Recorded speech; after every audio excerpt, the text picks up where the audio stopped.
कश्मीर में national conference और PDP के खिलाफ एक नया राजनीतिक गठबंधन सामने आ गया है, लेकिन इसमें डेमोक्रेटिक प्रोग्रेसिव आजाद पार्टी डीपीएपी के चेयरमैन गुलाम नबी आजाद शामिल नहीं है। ये गठबंधन सिर्फ पीपल्स कॉन्फ्रेंस और जम्मू कश्मीर अपनी पार्टी तक सीमित है।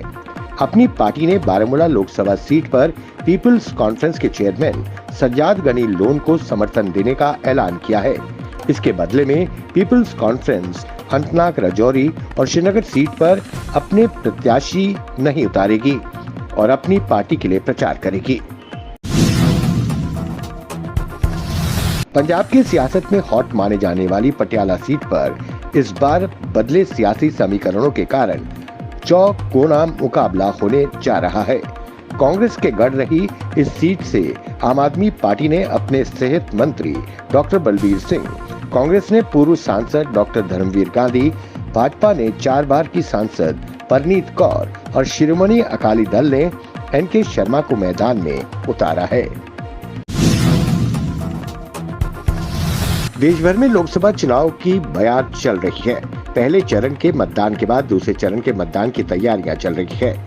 उधर दार्जिलिंग में दूसरे चरण के मतदान से पहले ही कांग्रेस नेता और पश्चिम बंगाल के कांग्रेस महासचिव बिनॉय तमांग ने बड़ा बयान दिया है। उन्होंने कहा कि वो लोकसभा चुनाव में दार्जिलिंग से भाजपा उम्मीदवार राजू बिस्ता को समर्थन देंगे। इतना ही नहीं, उन्होंने जनता से भी भाजपा उम्मीदवार को वोट देने की अपील की है।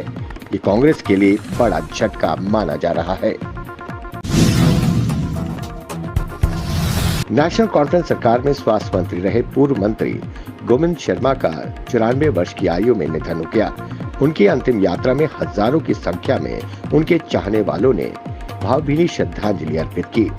उनकी अंतिम यात्रा उनके गांव मैरा मंदिरिया से शुरू हुई, जिसमें हजारों की तादाद में लोग शामिल हुए। 1996 में वो नेशनल कॉन्फ्रेंस की टिकट से चुनाव लड़े और जीत के बाद वो फारूक अब्दुल्ला सरकार में स्वास्थ्य मंत्री रहे। स्वर्गीय पूर्व मंत्री गोविंद शर्मा का अंतिम संस्कार चंदिया घाट चंद्रभागा के किनारे किया गया। लद्दाख लोकसभा सीट पर भाजपा ने उम्मीदवार की घोषणा कर दी है। ताशी ग्याल्सन को इस बार भाजपा ने लद्दाख सीट पर प्रत्याशी घोषित किया है। वर्तमान लद्दाख सांसद जामयांग शेरिंग नामग्याल का टिकट पार्टी की तरफ से कट गया है। जम्मू की 2 सीटों के साथ ही लद्दाख पर भी भाजपा ने अपना प्रत्याशी उतारा है, लेकिन कश्मीर की तीनों सीटों पर अब तक भाजपा ने किसी उम्मीदवार की घोषणा नहीं की है। एडवोकेट ताशी ग्याल्सन वर्तमान में लद्दाख पहाड़ी स्वायत्त विकास परिषद के अध्यक्ष है। डेमोक्रेटिक प्रोग्रेसिव आजाद पार्टी के अध्यक्ष गुलाम नबी आजाद ने नेशनल कॉन्फ्रेंस और पीडीपी पर सेल्फ रूल और स्वायत्तता के नाम पर लोगों को गुमराह करने का आरोप लगाया। उन्होंने कहा कि इन दोनों पार्टियों ने स्वायत्तता और सेल्फ रूल के सपने को बेचा है, लोगों को जमकर गुमराह किया और अब ये दोनों पार्टियां इन मुद्दे को भूल गई हैं। उन्होंने कहा कि हजारों लोगों की जान गई, लेकिन हासिल कुछ नहीं हुआ। स्कूल, कॉलेज, अस्पताल, सड़कें कहां पर हैं? कश्मीर को शांति, खुशहाली और विकास की जरूरत है। उन्होंने कहा कि वो किसी टीम का हिस्सा नहीं है।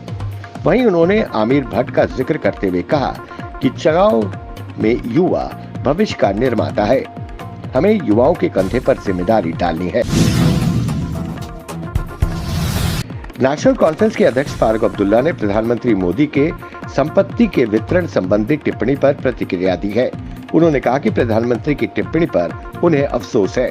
उन्होंने कहा कि इस्लाम धर्म सबके साथ मिलकर चलना सिखाता है। उनके धर्म ने उन्हें कभी भी दूसरे धर्मों को नीचा देखना नहीं सिखाया, बल्कि सम्मान करना सिखाया है। उन्होंने कहा, इस्लाम धर्म में लिखा है कि जैसे अपने धर्म की इज्जत की जाती है, वैसे ही दूसरे धर्मों की भी इज्जत करो। एक मुसलमान की माँ बहन का मंगलसूत्र नहीं छीन सकता। वहीं उन्होंने गुलाम नबी आजाद, सैयद अल्ताफ बुखारी और सज्जाद लोन पर भी हमला करते हुए कहा, मैं तीनों से ये कहना चाहता हूँ कि उन्हें ये देखना चाहिए कि जिनकी तरफ से वो खड़े हैं, उनका मुसलमानों के प्रति क्या रवैया है।